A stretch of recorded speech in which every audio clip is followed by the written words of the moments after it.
There is no absorption rate because there's no supply. Inventory. Right, there's none. We have a 0-month supply. Let's use numbers that are easier. Black magic. I'd be like, I did it on my I never had to on my HP 123 calculator. Because when we are talking to our buyers, right, we need to tell them there's not any homes on the market. No homes on the market. And hi y'all, welcome to Hustle Humbly. It's Alyssa and Katie, and we are two top producing realtors in the Baton Rouge market. We work for two different companies where we should be competitors, but we have chosen community over competition. The goal of our podcast is to encourage you to find your own way in business. So stop comparing yourself and start embracing your strengths. Hi Alyssa. Hey Katie. Guess what? What? It's time to do some math. Yay. Today is numbers to know. You can't get through real estate without knowing numbers. Yeah. This is episode number 144. I think this is a good one that needs to be known. I mean, come on. I haven't made you do any math almost for 43 episodes. And in our Excel spreadsheet of ideas for episodes, we had so many in there. It came up several times. Yes. So it felt nice to be able to cross those off the list. We're going to make it happen. We're going to learn our numbers today. Here's the thing. I'm going to tell a quick little story. So I had a newer agent who was sort of training under me and was shadowing me. And then one day I sat down with her and I was helping her with a net sheet. And she's like, you know, I'm not very good with math. I don't think I'm going to get this. I just remember thinking, okay, wait a minute. Real estate is a lot of math. And if you can't get used to the stuff you've got to know, how would you even function? Right. The numbers are all your sellers care about. The numbers are what your buyers have to know to figure out if they can even buy something. It's all about numbers. Correct. It's all about numbers. I would probably not be able to pass the math portion of the real estate exam now today. Okay. I think I would just be all right. how many square feet in an acre? What do you mean, 43,560? You really don't know? No, I do. 43,560. Oh my heavens, y'all. 43,560. 43,560. That's how many square feet are in an acre. Because I literally do the math when I have Well, I just Google square foot to acreage and I put it in Google and it tells me. And I'm like, thank you. Thank you. Good. This makes me feel good and old. I don't know. I feel like, okay, good. I can take care of myself. I could read a paper map. I don't need the GPS. But yes, 43,560. If anyone wants to know, that's your number one number. That's how many square feet are in an acre. Great. Okay. Not what we're here to tell you, but might as well. And I will tell you, I took real estate school in person, remember? Yes. And I don't remember the little shtick the teacher did, but she drew a house and she was like, the house has 4 walls. That's the 4. And then she's like, I don't know, 3 of them are not the front. So 4, 3. And I don't know, with the top, it's 5 sides. She had a whole shtick to teach you 43,560. Oh, that's how you remember 43,560. Yeah, but I don't remember how she taught it. So sorry, y'all. Interesting. But that's how I remembered it. Anywho, you're so good at school. You love school. I'm a crack student, I must tell you. That was my jam. That was what I was good at. Okay, but here's the thing. You have to be able to relay numbers to your clients, buyers and sellers, right? And you have to know what these things are because they're coming in contact with these terms out in the world. Yeah. Right? Or from their lender or from a friend. They're going to ask you, what is absorption, right? And you better know. So we're going to talk about it. Okay. Last episode, we were doing pre-listing prep and some of the numbers came up. And one of the things, is there anyone you want to start with in particular? I thought we could start with the market analysis. Perfect. Let's hear it. So I do have the updated market analysis template that I send out to people. Okay. Sellers, buyers. I use it all the time. Okay. But I noticed, and the reason I came up with this template is because whenever I was sending the CMA summary, I was always putting this is this DOM is this. equals days on market, LP equals list price, SP equals sold price. Right, because that's how our local report is set up. Yes. Who so knows? whatever report you are sending to your clients, you have to teach it to them. Yeah. And I realized I was typing. So I just saved it one day. Oh, so smart. And it explains right. this analysis that I'm sending you that's very simple, and people like it because it is so simple. Yeah. And so explaining to them what the days on market means, how to look at the list price versus the sale price. Did they get more than what they were asking? How much did they have to come down?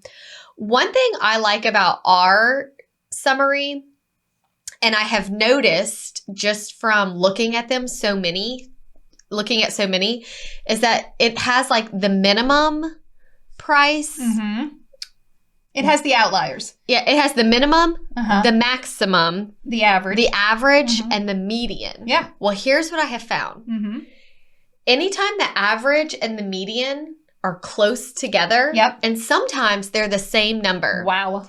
It is like the perfect indicator of value. Yeah. Now, when you're in a subdivision where the houses are totally different and they're hard to comp, the average and the median are usually, they can be $20 a square foot apart. Okay, let's back it up for our friends who are like, I don't like math. Okay. I don't understand.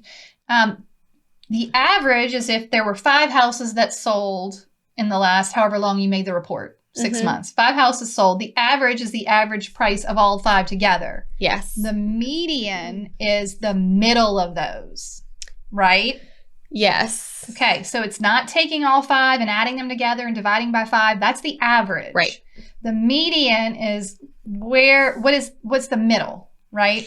And this is how I come up with the list price range. Okay. Yesterday, I was sitting with a young couple, first-time sellers. Love them. Going through the market analysis, and I said, look, the average and the median price per square foot for your neighborhood is $149. So that's It's the same number. Yeah.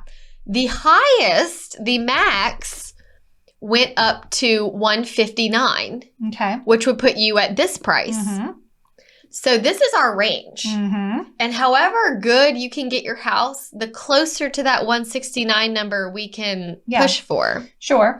So those are the parameters I use as a starting point. Okay. I know we already did a whole episode on CMA, running comps. Yeah. But this is where I start. Okay. Let's also answer this question because we had a listener ask, how far back do you go? Yes. How far back, if you're looking at the average price or the days on the market, or how far back do you go? For example, yesterday when I was at their house doing this, I was doing it with them. When I put in their neighborhood, I went back 9 months and there was only 3 homes. It was not a big neighborhood and people don't move often. Right. So I went back 12 months, which is really where I stop it. Yeah, you can't go. It didn't improve anything. So instead of going farther back date-wise, I just expanded the area. The area, yeah. Okay. So it's kind of like you push the dates a little bit, and then if that's not helping you, don't go past a year. Right. Now. And then just expand your area. If you can go 6 months back and there are 5 houses, wouldn't you just stop? Yeah, that's enough. That's enough. Okay. As long as you can find some that are similar. Yes. Okay. I think that's fair. Let's talk about DOM, days on market, some more. Okay. Because friends, remember, your clients don't know what DOM is. Right. And maybe they don't even understand the importance of knowing the days on the market.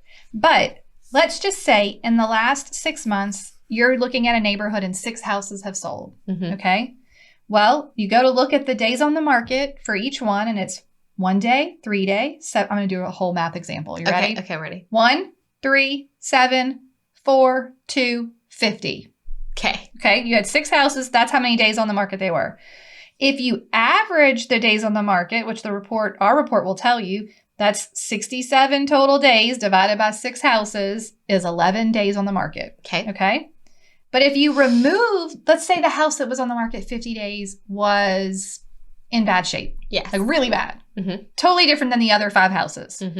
So you remove the 50 days because that doesn't make sense. That's not what the rest of the neighborhood is saying. And your house is like the other 5. That leaves you with 17 days total divided by 5 listings. Okay. Right. So instead of 67 divided by 6, it's 17 divided by 5. Now we're talking about 3 days on the market. So you have to look at, I wanted to talk about that example for 2 reasons. You have to look at the outliers when you're looking at a report. Maybe it sold in one day and everything took 30. Or maybe something sold in 50, but everything else took 2. You might need to remove those when you're doing averages, or else it's throwing off your number. Yes. And it's not giving you a true representation of what the sellers can expect. Okay? Correct. And it's not helping you to plan your listing. And it's also not helping your buyers. If you're looking at a report and something randomly sold very low and it's pulling down like the average price per square foot, well, was it a foreclosure? Was it, I don't know, was there a cell phone tower in the backyard? Like, why? You have to figure out what the data is telling you. And it makes no sense if a neighborhood is all the same and then there's one that's different. Yes. You have to remove that. So make sure if you're sharing averages with your clients or if you're picking prices that you're removing those outliers. Agreed. Makes sense? Okay. All right. So now we know days on the market. What's next? I think that's really all the notes I had for the market analysis section. I have one more thing. Because last episode we talked about potentially in a listing appointment, your seller client could ask you, well, what's your list price to sold price ratio? Okay. So a ratio is always going to be a percentage. So let's say you list, I don't know, all the houses average out for you to list $200,000. And then all of your houses that you sold of those average out to sell for $190,000. What's the math? How fast can you be in math? Not fast. Okay, 190 divided by 200,000 is 95%. Great. Do y'all hear what I just did? I averaged out all the houses I sold ever last year for 1 year. Yeah, you're not going to do. I think a year is fine. You're not going to do your list price to sold price ratio other than that. You're going to do 1 year or the last 6 months or however, but not any further or not any shorter. And I said, okay, all the houses I sold, like I listed them, the average price was $200,000. But of all those same houses, the average sold price was $190,000. I just took the $190,000 and I divided it by $200,000. And when you put that in sold price divided by list price is your ratio. So when you do the math, it's going to come up with a 0.95. And if you want to make it into a percent, you just move that little decimal place over 2 places. Okay. So 95% would be my sold price to list price ratio. Right. Okay. Great. All right. Maybe a seller cares, maybe they don't, but now at least you know what it is. Yes. Okay. Moving on. Are you ready for something else? Mm-hmm. Okay, fine. Let's talk about absorption rate. Okay. This is a huge, and you have a definition for us. I do. It's very short. Well, great. Let's hear it. The absorption rate is the measure of supply and demand. Thank you. That is how you measure how much supply do we have versus the demand needed for homes. Right. And this term currently is a hot term, right? Very, yes. Because the market is so low in supply and high in demand. So the absorption rates are all very, very low, right? It's only going to take 1 month to sell through all the inventory or 5 days or whatever it is. Do you want us to talk about how you actually know what the absorption rate is? The absorption rate is the number of homes sold in 1 month. Okay. Divided by the number of homes on the market currently. Okay. Now, what I have noticed is when I am doing my CMAs, there are no actives. But you can go back. You can do this math the same with 6 months. Okay. So you could say 13 houses sold in the last 6 months. Okay. Okay. So that means 13 divided by 6, 2.17 houses sell every month. Okay. Okay. So if there is only 2 houses on the market and you divide it by the 2.17, 2 divided by 2.17, it is less than 1, it's 0.9 of a month inventory. So the absorption rate is 0.9. Can we do that again? Yes, ma'am. I'm sorry. No, it's okay. Everyone's like, yes, I'm with Alyssa. What the heck is she talking about? What? You're so quick. Okay. Okay, wait. You did. Read how they tell you to do it. Number of homes sold in a month. Okay. Divided by the number of homes on the market. Right. So if last month 2 houses sold and currently there's 0 on the market. 0 throws off the math. I know. Okay, let's just say that's why what if there's Let's say there's 1 house on the market. 2 sold last month. and one house is on the market, that's even worse because you can't really divide 2 by 1. You're still going to get 2. Is the answer 2 months of inventory? If you have if you have no house, listen to me. Okay. If you have no houses on the market, there's 0%. There's 0% absorption. Like there is no absorption rate because there's no supply. inventory. Right. There's none. We have a 0 month supply. Let's use numbers that are easier. Okay. Last month, 3 houses sold in the neighborhood. Okay. Okay. 3 houses sold. Currently, there are 2 houses listed. Okay. 3 divided by 2. divided by 2. No, that's backwards. 2 divided by 3 is 0.67 of a month of inventory. So just over half a month's inventory.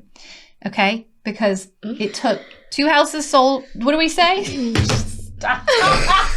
needed to call in the experts. We are experts. 3 houses sold last month and only 2 are available right now. 3 divided by 2.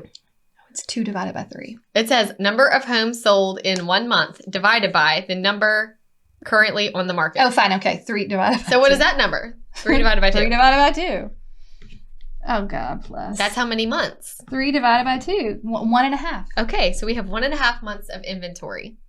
So the absorption rate is how many homes have sold in the month. No, you're right. You're right. Go careful. Divided by the number currently on the market. Okay. So if 3 homes recently sold, Yes. divided by the 2 homes that are available, we have 1.5 months supply. Why is this number important, Katie? Because when we are talking to our buyers, Right. we need to tell them that There's not any homes on the market. no homes on the market. And now I will say the absorption rate, like 3 years ago, because I actually had a engineering client. Oh, and they wanted to know. And they wanted to know. Tell us. So I'm kind of doing what we're doing right now. I'm figuring it all out. Okay. But I had to tell him, Mr. Seller, in your area, the absorption rate is 8 months. Okay. There are so many homes on the market in your area, and they are Right. selling slowly. It is giving us 8 months worth of inventory. So there's a chance we could be on the market that whole 8 months. Right. So I find it helpful if you have a home that's not selling and you have to. It was helpful when we weren't in the market that we were in now to explain to sellers realistic expectations. And I believe it's like a 50% is when it's a level market. Yeah. Okay. Yeah. So anything as it gets closer, as that number gets smaller, then that means there's less homes available, and then that's more of a seller's market. Yes. Okay. And then the absorption rate is important to buyers because it shows them the reality of how many homes they're going to have to choose from. Well, yeah. Another thing that I thought kind of correlated with the absorption rate is I always tell my clients, like even before they're really ready to start buying, it's good to browse online so that you can recognize when something good pops up. So I had clients that were like, well, we've been browsing online for 6 months and we've seen 0 homes that we liked. Right. I'm like, well, that's a problem. Yeah. Because you're like, I even had sometimes when I set up my whole buyer search, when I set up the buyer search, I enter all their criteria and make sure like active homes. Yeah. But sometimes it's like 0. Nothing. So then I change it to sold in the last year. And sometimes it's like 2. And you're like, wait a minute. Or 3 or 0. And I'm like, listen, Mr. Buyer, what you want isn't coming at all. Because Doesn't even in exist. the last few months, there hasn't been anything that meets your criteria 0. that has sold. Right. So sometimes using the data reversed Yes. will help you when having conversations For sure. with your buyer. Yeah. Whew. Absorption rate. I know it's hard, but I The think measure of supply and it's demand. the measure of supply and demand, which is important to know if it's a buyer's market or a seller's market. That's the basest version of that. Yes. Okay. Let's move on to things that your buyers are going to hear, or maybe even your seller might hear when they're trying to review offers. What about LTV? Loan to value. Why is that important? So this is another ratio. It is the loan amount divided by the value of that property. Okay. So if you're getting all these offers over list price, but they're only doing 96.5% loan to value. Uh-huh. That tells you that this particular buyer does not have a plethora of cash on hand. Right. So in the event of a low appraisal, Mhm. this buyer is less likely to be able to cover any kind of appraisal gap. Right. And so many agents, when they get a purchase agreement, just look at the price and they don't really consider the All other the terms. terms. It's not all about the money. The LTV is super important. Yeah. And I have noticed lately that a lot of times what the agents put on the purchase agreement Is not what they does do. not match the pre-approval letter. Mhm. At which point it is a good thing to reach out to the lender to say, hey, I've received this offer with a pre-approval letter Yeah. from you. It doesn't match. Can Right. you help me understand? I've also had offers recently where the agent just didn't fill in the loan to value on the purchase agreement. So many leave it blank. Just blank. Totally blank. This is, and I'm not going to answer your offer without a pre-approval letter, but this is important information Right. that maybe they're putting down 50%. You might be better suited to get your offer accepted had you filled that blank in. Yes. So that loan to value is important in that instance. So let's just do a quick one.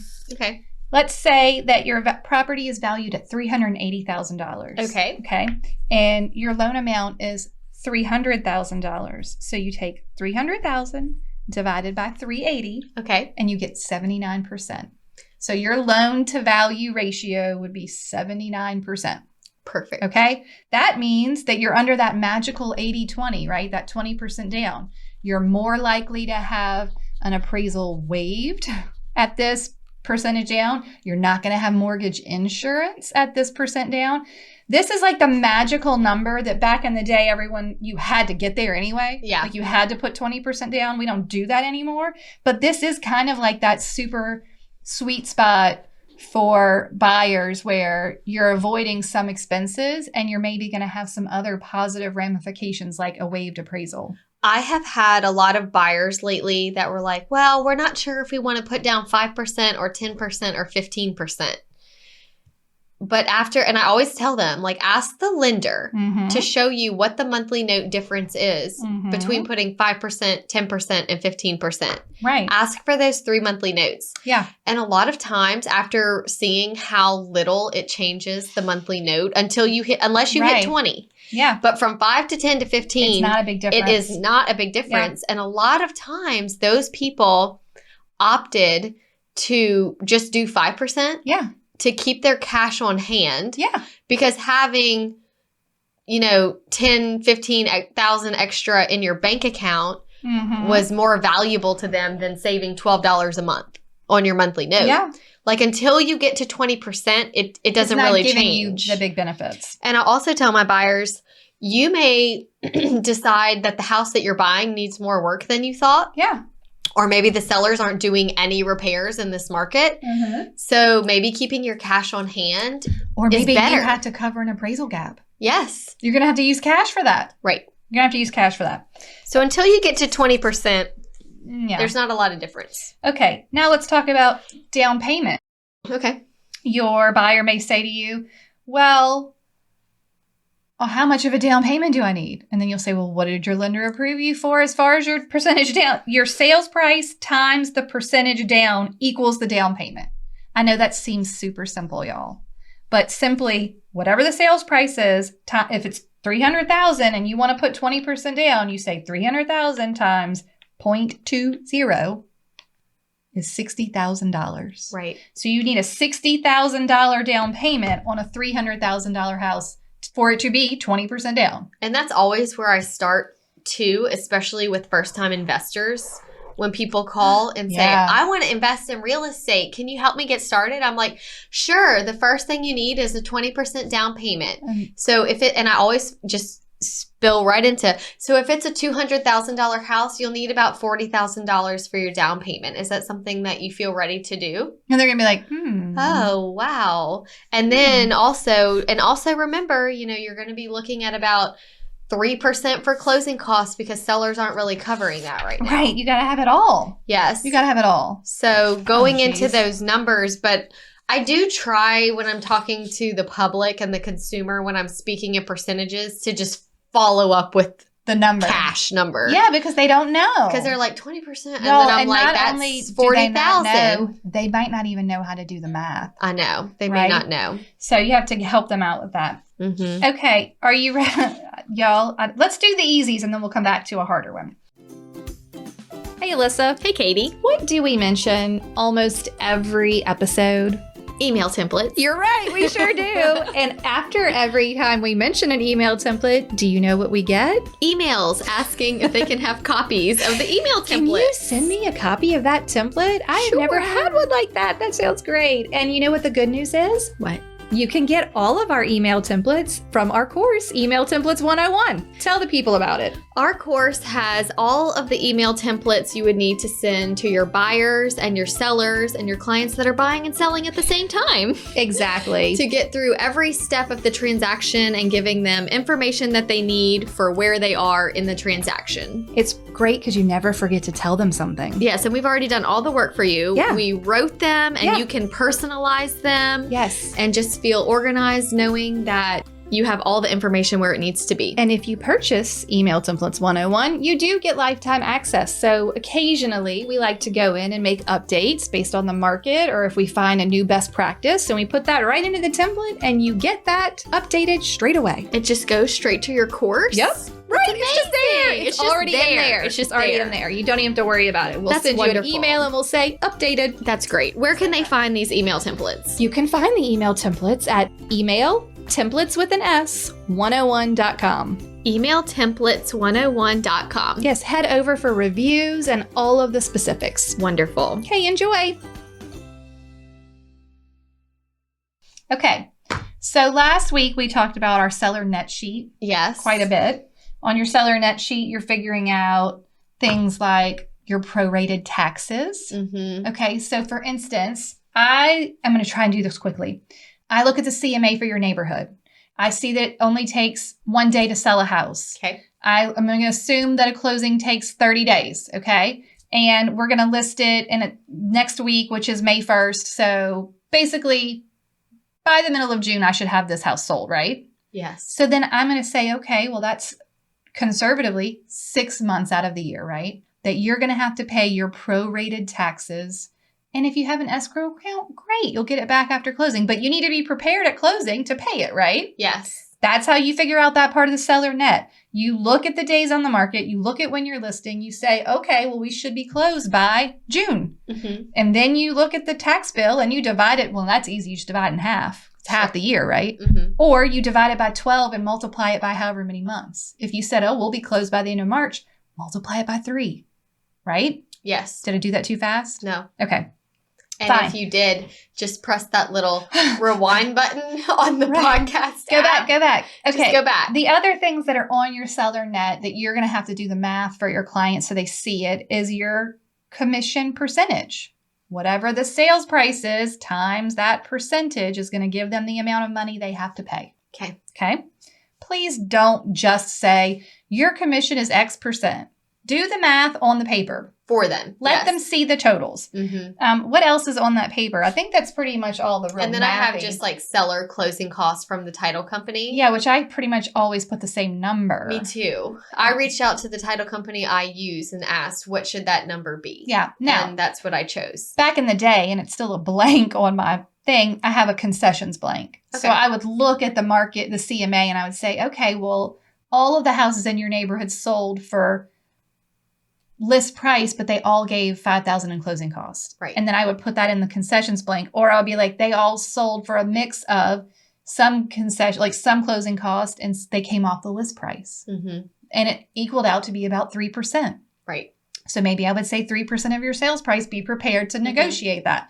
That is the only other math Mm-hmm. in that blank. And then you take the list price and you subtract all these things and you get a seller net minus their loan payoff, right? On my pre-listing template where I have the net formula on there, I have estimated buyer closing costs between $4,000 and $6,000. And then I have a little star that says, in this market, many sellers are not paying closing costs. It just depends on the offers that we get. Yeah, I think that's fair. But I like to prepare them for worst case scenario. Yeah, you want them to know what to expect. Next up would be equity. Yeah. your sellers don't necessarily know how much equity they have, right? So they say, okay, you look it up and you're like, your house is worth $400,000. Great. How much do you owe on your mortgage? And they're going to say, oh, I owe $200,000. Great. Oh, well, that's great. You have 50% equity. 50%, half of the total of your value, you is free and clear. You own it. You want to know something funny? What? I teach a career day Okay. at a high school, Right. on real estate. Not just about how to become a realtor, but getting them thinking about, maybe after I graduate and get a job, I want to buy a house. Like, Right. start saving now. Be smart with your credit. So anyway, that's the premise of my my little spiel. It's a great talk. So I end it with, what do you think I get paid? Oh, yeah. So I'm like, okay, guys, I sell this $1 million house. How much do you think I get paid? And they're like, $500,000. And they're like, no, like $100,000. And like they don't. No idea. No idea. And their ranges and their percentages and what they understand about equity, and they don't understand. It's so funny. Like, can you imagine, like, if you sold someone's house and took half of it? What? I'd be like, this job is the best. Yes. And so then I go into doing the example of the math. Right. To And show they're like, them what it comes out to be. And then they're like, oh, well, that's not a lot. I'm like, no, you got to sell a lot of these houses. No, but you know who thinks it's a lot? The seller. I know. They do think, yes. The seller's like, what? Yes. That's so funny. Okay, well, while we're on that and your income, another mathy thing we need to be aware of is your broker split.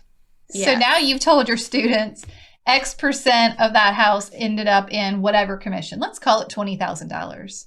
Some percentage of that is going to go to your broker. Correct. Unless you're your own broker. And your taxes.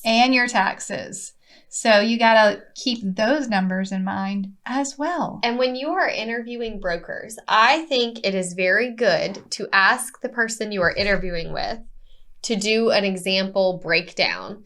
So like, what's the average home in your marketplace? Say it's $300,000. Right. Ask your broker or the interviewing broker on a piece of paper to show you what your check would be at that company. Yeah. And then compare it to another company and see if it's worth the difference. Does one provide more training? Yeah. But I think having it on paper is so important. For you, yes, for you. And numbers on paper are always important. For goals, for figuring out, for budgeting, for telling your seller, you got to put it on paper. So basically, after your broker took their split and you saved your taxes and you paid your expenses, because there's a bunch of those, then you get your net income. So when someone posts their volume, this is especially for my new agent friends. Someone posts their volume or their gross commissions earned. They love to post that number because you know why? It doesn't include their broker split. Nope. It doesn't include the money they pay in taxes. It doesn't include the tons and tons of expenses like your fees and dues. Yeah. It includes none of that. It just says, look at me. I sold all this real estate and my gross, and sometimes they don't even designate it. No, you know what I mean? they They just just say say commissions earned, right? Right. 6-figure commissions earned this Yeah, but month. was it? I've seen that before. Was it really? No. No. I've also had one time our brokers share, because they share like our $1 million in a month. Yeah. And it was like, you know, Alyssa Jenkins sold $2.1 million in February. And I had a friend from high school message me and was like, dude, you're like a millionaire. And I was like, no, like that was not my paycheck. Thank you. But those posts are a disservice to you as the agent and the public, because the public doesn't, guess what? That friend might be like, Alyssa doesn't need to work with me. She's got all the money. All the money. Y'all be careful what you put out there. Oh, she's like, you're a millionaire. You're like, yeah. You're right. I am. Okay. All right. Now, mortgage payments. I'm not going to go into the math of it. I'm sure all of you have a handy dandy mortgage calculator on your phone. Yes. If you do not, you need one. But for YouTube, I'm going to show you my friend. This is the HP 10B2 Oh my gosh. mortgage calculator. So old school. Look how old. I'm going to show you the back side. She has formulas taped on the back of her old school calculator. I have formulas taped on the back Because when I went to real estate school back in the Stone Ages of 2005, Okay. you had to use these calculators in class. Do you still have to use this? No, Like they let you use your phone for the test? I don't remember. I don't think. Okay, well, I had to get one of these HP 10B2s, not sponsored, calculators that has all these wackadoo buttons that you're like, what? Wackadoo. It's a financial calculator. Okay. Right? It has all these crazy buttons. And then I had to put on the back side, how do you even do these monthly mortgage payments? So that I would remember, which I know now. But I will tell you, knowing this formula and how to do this meant if I had someone reach out to me and say, I want to sell my home. And I've never worked with them before, okay? I want to sell my home and I've been in here 5 years. And I would look back and I would say, oh, you were there in 2006. Interest rates were about 6%. And then I would say, I would look, because back in the old days on the MLS, they'd tell you what kind of loan it was. Be like, Sure. oh, FHA loan. Okay, you probably put 3.5. I did all of this without asking them. Probably put 3.5% down. And then I would get out my mortgage calculator and I would be like, okay, well, you're this many years into your mortgage, so I know how many payments you have left. I could figure out their payoff without them telling me. That is genius. And so when I showed up and I said, is your payoff about X? They were like, how did you know that? Black magic. I'd be like, I did it on my I never had to on my HP 123 calculator. No, 10B2. Oh, sorry. But I did it on my mortgage calculator. My point is, your app will do that for you. Mm-hmm. You can go in your app and say, how much is the balance left if I'm on payment 40 Okay. or payment 210? You can figure out where your client is in their mortgage based on when they purchased, assuming they didn't refinance, y'all, because if they refinanced, all bets are off. But it is helpful for you to know what's going on with that client. I will say I had a client recently. So a lot of people who give you pushback on getting pre-approved or what their budget is are like, well, according to the online calculator, I would be approved for this. Or even after they're pre-approved, instead of reaching out to the lender for accurate answers to their questions, they use these different versions of online calculators. Till they get the answer they want. So I had a client recently that got pre-approved. Everything was fine, but it was months before we found a house. Okay. And the lender would like check in and be like, hey, just wanted to see if you found anything. And he was like, I'm just letting you know, she's not very responsive to me. And I was like, that's okay. We just haven't found anything. And Right. She told me she's still Looking. working with you. Okay. So anyway, we find a house, we go under contract. I had emailed the lender before we went under contract to make the offer. And he sent me the estimated monthly note and cash needed to close. And she is like, why is the monthly note so high? And I'm like, I don't know. This is different than what you were told. She's like, yeah, like it's way different than what I thought. And so I go digging through emails back like months before when she first got pre-approved because the lender copied me with it. And I said, well, it's not that much different than this email back in June that shows. And she was like, I said, where is this confusion coming from? We have to figure this out because this lender does a very good job explaining. And she said, I've been using this like online calculator. I'm like, well, show it to me. Let me see. And I'm like, do you see this blank right here that says 0? I don't know why it's 0 because you're putting in your calculator that you're only putting 5% down. So you're going to have PMI. Right. So it's going to be $200 or $300 more a month than you were expecting. Yeah. Because her calculator, and a lot of times the online calculators do not do property taxes and insurance correct for your area. No, they're not. So when you have buyers that are using those calculators, tell them, I tell them, email the lender. That's what they're there for. They don't mind. Right. They can do it quickly and give you the most accurate numbers. You need the accurate number. Yeah. This is exactly the same thing as going to Zillow to figure out the value of your home. Yes. This is the perfect equivalent for buyers. Right. I went online and it told me that the interest rate was 3. Yeah. I'm like, what are you even talking about? Well, this is a good point. So I had in this episode to cover fixed rate good. versus APR. Tell me about it. Because I notice when the lenders send out the email and I share it on my Instagram when I get it. It's that That good old fashioned fixed rate. The truth in lending statement. Yes. Mhm. There's fixed rate column, Mhm. and then there's the APR column. Okay. The APR is the annual percentage rate. Okay. The APR is what you are really paying. Right. Because It you is had the actual. fees. Yes, it is the actual cost to borrow money. Mm-hmm. It includes origination fees. It includes PMI. Mm-hmm. It includes closing costs. So it's like everything. Okay. Now, your monthly payment Mm-hmm. is only based on the fixed rate. Right. So usually the fixed rate is lower. So just It as should be, unless you had no fees. right. So for example, as of April 25th, 2022, Oh gosh, please, historical disclaimer. day in history. Disclaimer. Let's look at the jumbo rate. A 30-year jumbo fixed rate was 5.375%. The APR is 5.555%.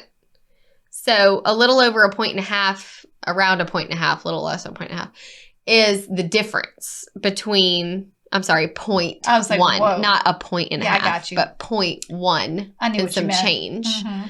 So a tenth of a point, because one includes all the fees and then one is just your fixed rate. Right. So APR is basically a disclaimer that the lenders have to show Well, it's you. like, how much does the money cost you? Yes. Right. What did it cost you to acquire this money? But you have to be careful when doing like the online big national banks that don't have like brick and mortar buildings with people that you can go in and talk to. Mm-hmm. They'll just throw out 3%. Yeah. And you're like, well, you don't even know well, what that there's a includes. whole bunch of fine print Yes. too. Do you have an 800 credit score and 50% down? Right. I'm like, well, no. Are you going to pay 2% in discount points? And y'all, in the episode you did with Connie was so great when she was talking about like tougher times and recessions and when the interest rates got really high.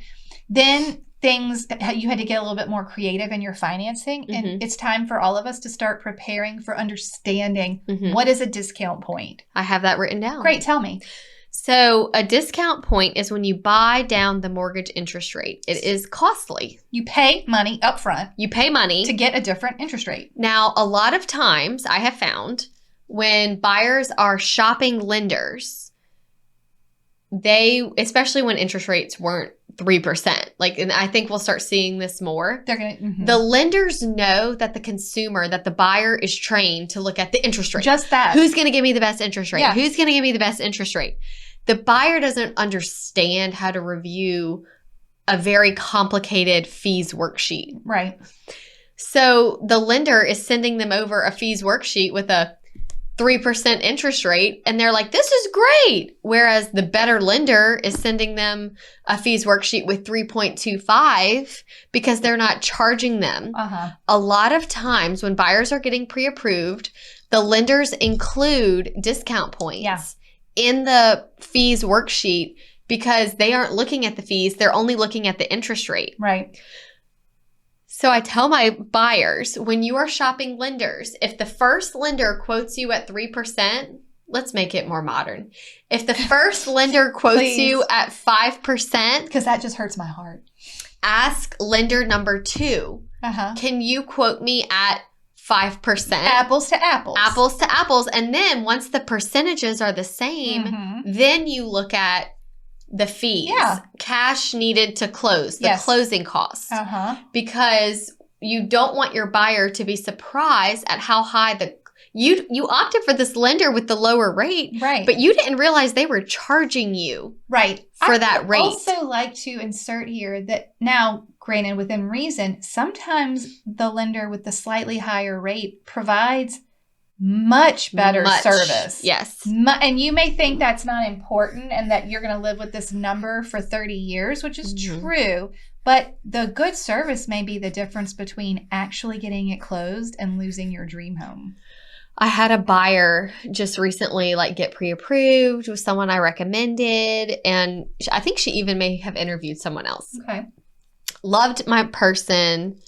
This client likes very quick responses Mm-hmm. and was emailing the lender often, several times a day, in the evening. Well, what if we went FHA? Well, what if we went conventional? Well, what if we put this much down? Well, so she is like, and I'm copied on all these emails, watching the correspondence back and forth, and she's answering all her email, all the stuff. So we find a house. I'm like, hey, we need we're actually making an offer. She sends me a pre-approval letter, the closing costs, the estimated monthly note, so fast.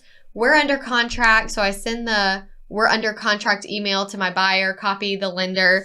And my buyer's like, hey, I just want to give you a heads up that we're probably going to shop, just to be smart buyers. Like, we're probably going to shop around lenders. I said, listen, you're welcome to do that. That is your right. I will tell you, I wish you would have done it before we used all of her time. Yeah. You really need to commit to a lender. Just like an agent. Before you ask them to do all the legwork. Right. So when she first pre-approved you, that was the time to commit or shop. Yeah. She has been so helpful to us and answered questions in the evenings and on the weekends, and actually is a big reason why we won the house that you're under contract on right now. And now you want to ditch her. And now you want to shop. I said, I'm just telling you, you need to be careful about why you're shopping. You know, other lenders may overpromise in the beginning. Just be careful. But I had to have that conversation with her, and I was very surprised by it because I knew how much had already gone into this. But you don't always get what you pay for. And we need to be having that conversation with our buyers. Yeah. As far as probably sooner than later. I know. I wouldn't have thought about it either. Well, in this situation, I thought she was committed. Like happy. Yeah. Yes, very committed. I saw no reason for us to shop. I even told her when I recommended a few lenders, I'm like, look, I shop fees worksheets all day long. Yeah. This won't be beat. Right. For the type of loan that you are doing. This can't be beat. Now, what's funny, not funny, but in another totally separate situation, the only other time I really had this happen, I had recommended a few local lenders, and I do know, like, based on loan type, there are some lenders that can do bigger credits or whatnot. So I was like, based on what you're trying to do, I think this lender would be the best bet. Well, they come to me and they're like, this lender, and kind of talking bad. And I'm like, what is going on, you know? So I went to the office and I said, listen, my buyer wasn't super pleased with some of the numbers. I've never had anyone not be pleased. And they were like, well, they have a lot of issues on their credit. And I thought, I knew there had to be something. Buyers forget that the rate you get is based on you. How do you pay your bills? Right. How do you make your payments on things? And how much do you finance? And you determine your rate. Right. So anytime something doesn't seem right, there's likely something else going on. Right. As far as discount points go, I do think as interest rates rise, it might be something that we start seeing. Yeah. There is a blank in our Louisiana purchase agreement for discount points that has never been used in any of the transactions I have done. Yeah, I don't know that even earlier on when maybe someone would have paid a discount point. Yeah. Look, y'all, here's the funny thing. I don't remember who I was talking to about this the other day. Even though rates have gone up a lot, this is still, when I started in 2006, they were at 6, okay? Yeah. And it's gone down and down and down and down and down. And every time it would go down over my entire 16-year career, they'd be like, historic lows, historic lows, historic lows. Now that we're at more like in the 5s, that's still, like, if you, over the whole course of things, a low interest rate. Yes. Okay? Yes. So, yes, maybe my point is we never used the discount point blank either in 2006. Right. You follow what I'm saying? Like, it's just been a really long time of having the rates go lower. So that's why when it was 2 and 3, it's like, this is ridiculously low. That's why all of these investors flooded into the market when you could get a rate on a second home in the 3s. Well, that's like almost like free money. Yes. Okay. Like, why would we not buy all the houses? Now that it's going back into the 5s, maybe then our owner occupants are going to have a better chance. So, like, there is a bonus to this writing when people are like, this is going to make the real estate market more level. It means these investors who were getting all this cheap money are going to get out. Yes. Right? Like it's okay for me to pay 5%. I'm going to live in the house. Right. Right? One of the pieces of advice that a local lender gave at the Trends continuing ed I went to said, as interest rates rise, people are still going to need places to live, okay? Yeah. They make it work. Don't focus on the interest rate. Focus on your monthly note and your budget. As long as you are in a good place with your monthly note and you can afford your monthly note payments, it doesn't really matter what the interest rate is. That's exactly right. Just focus. If you have to buy a house, just focus on your budget. And then if you want to feel extra good about it, compare it to rent on a similar house. It's probably still less. Like, you can't live for free, so you're just going to have to pay for it. You got to pay for it somehow. I looked up that a discount point costs about 1% of the loan. Okay. So if the house is $300,000, it's going to cost you $3,000 to buy down a percent. 0.1% buys you 0.125. Okay. That's tiny. Tiny. Mm-hmm. So it hardly touches the surface of what your rate is going to be. Okay. We're getting too deep into it, but I was going to say then there'll be ARMs and all this stuff. Maybe we'll talk about different loans soon. Yeah. And we can jump back into this again. Sounds good. Okay. What else you got?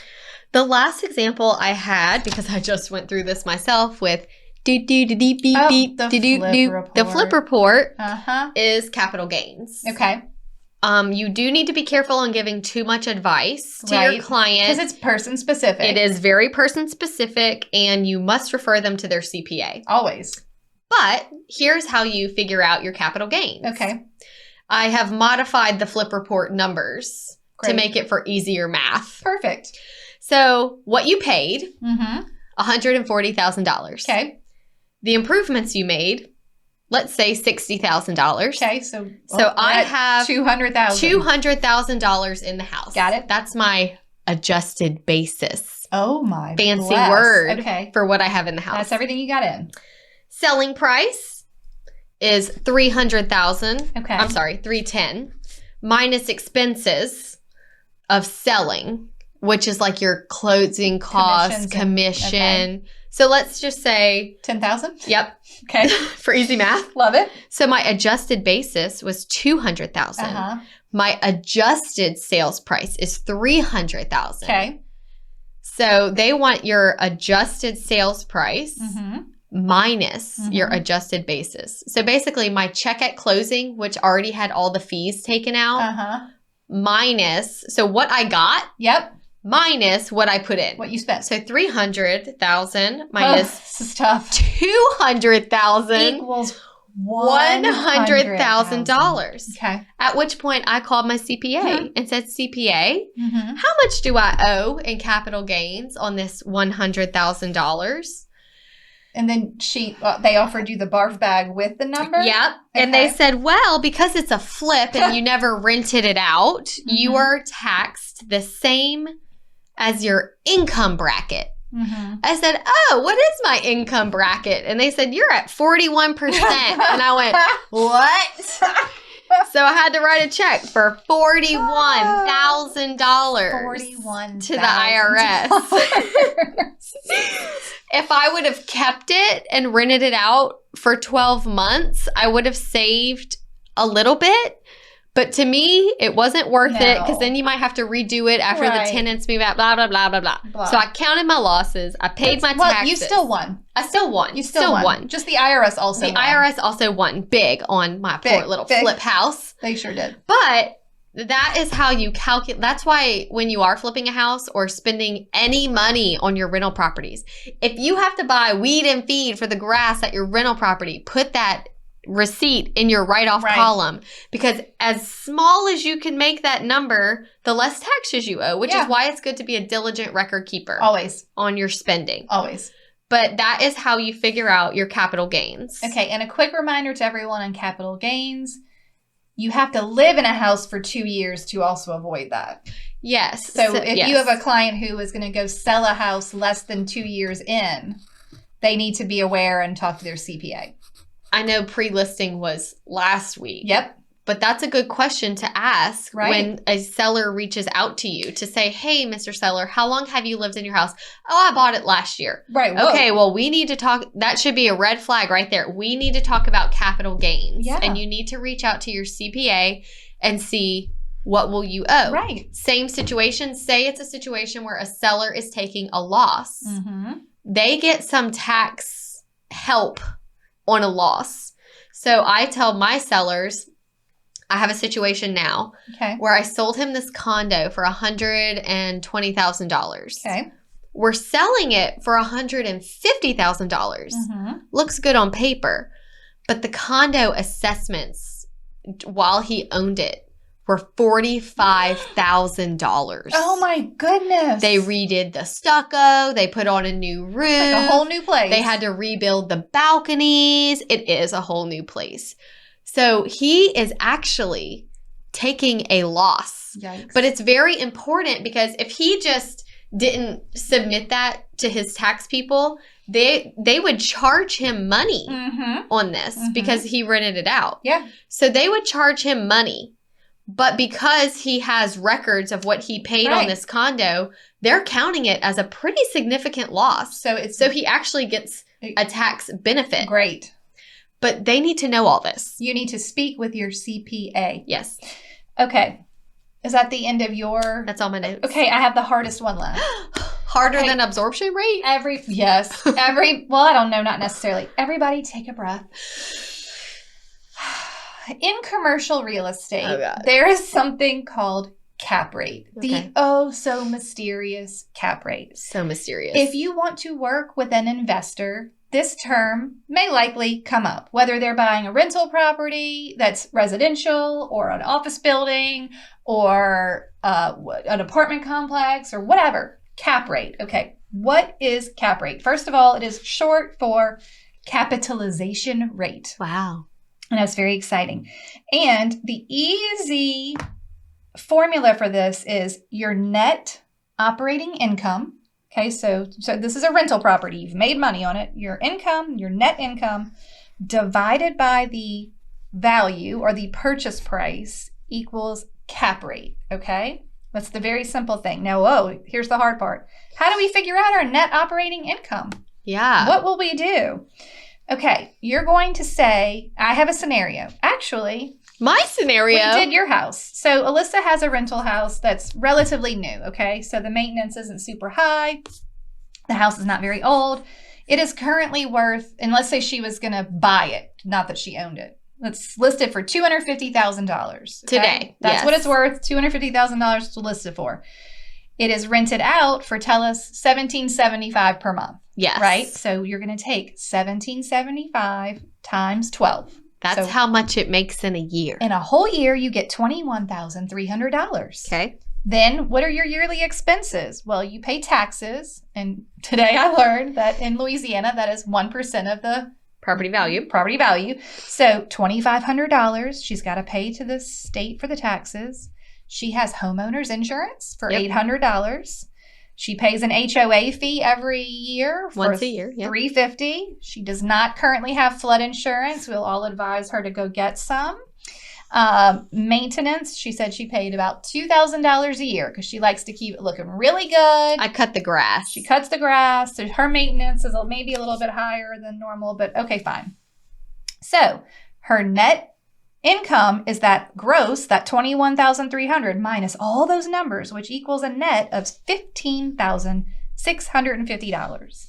And now, here's the fun part. You take the $15,650, divide it by the $250,000 it is worth, and Alyssa's capitalization rate is 6%. Okay. And what does that mean?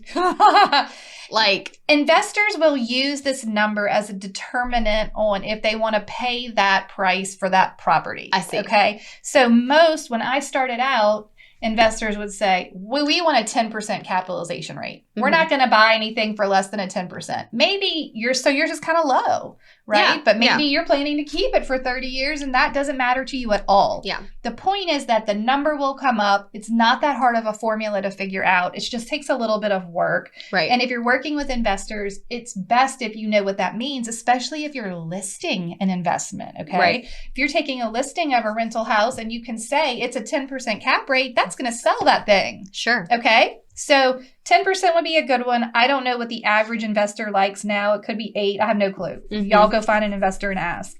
But that's the cap rate. So it's not as hard as it seems. You just got to know all the expenses, all the income, and then what the thing is worth. Okay. Last thing. Occupancy rate, another investor thing. Okay. Your investor may say, especially on commercial, well, what is the occupancy rate? Or on an apartment complex or something with many units, right? Yeah. The occupancy rate is the number of days it was occupied. So that unit was occupied divided by the total number of days in a year. So 365. So if it was occupied all 365 days, it's 100% occupancy, right? If it was only occupied, maybe to like on an Airbnb or something like that, where people are coming and going and maybe it only gets occupied a certain season. Maybe it's 50% of the year. So it's 50% occupancy rate. That's something else an investor might want to know. Yes. Well, I'm not going to get the same amount of money for every single day because it isn't rented out every day. Sure. Make sense? Mm-hmm. Okay. Here's the biggest and most important thing. If you don't know how to do the math, figure out how to do it. Most of these are not difficult, but you should be really comfortable with percentages. Yes. Right? Like if you are not comfortable with percentages, I highly encourage you to find someone who is to walk you through it.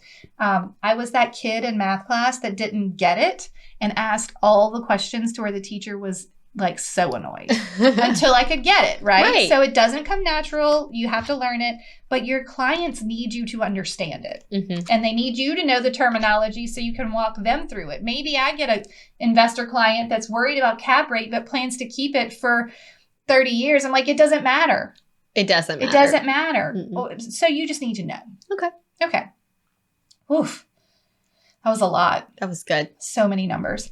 Okay, let's toast somebody. I hope they're a numbers person. Okay.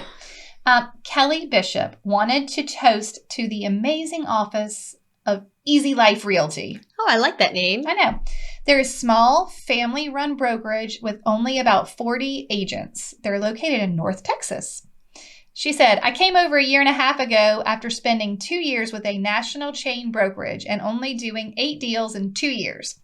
4 of those were rentals. Okay. Last year, I closed out my year with 31 transactions in just 1 year. Wow. That's a lot. She says, this is all because of the time, energy, and patience of our trusty leaders, Lisa, Jonathan Hitchcock, and Brad the broker. Brad the broker put into me. Oh, and then she says, Shannon Gladden, who I love and is a longtime listener, is one of our top producers. And she turned me on to your podcast when I first came over.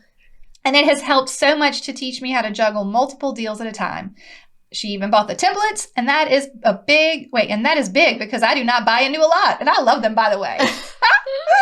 Cheers to Lisa and their crew. And they got a king cake. Remember back in the day? Yeah, fun. All right. So thank you to Kelly and cheers to Lisa, Jonathan, and Brad the broker. I love it. Okay. You'll have a good day and goodbye. Let your brain rest after all that math. Goodbye.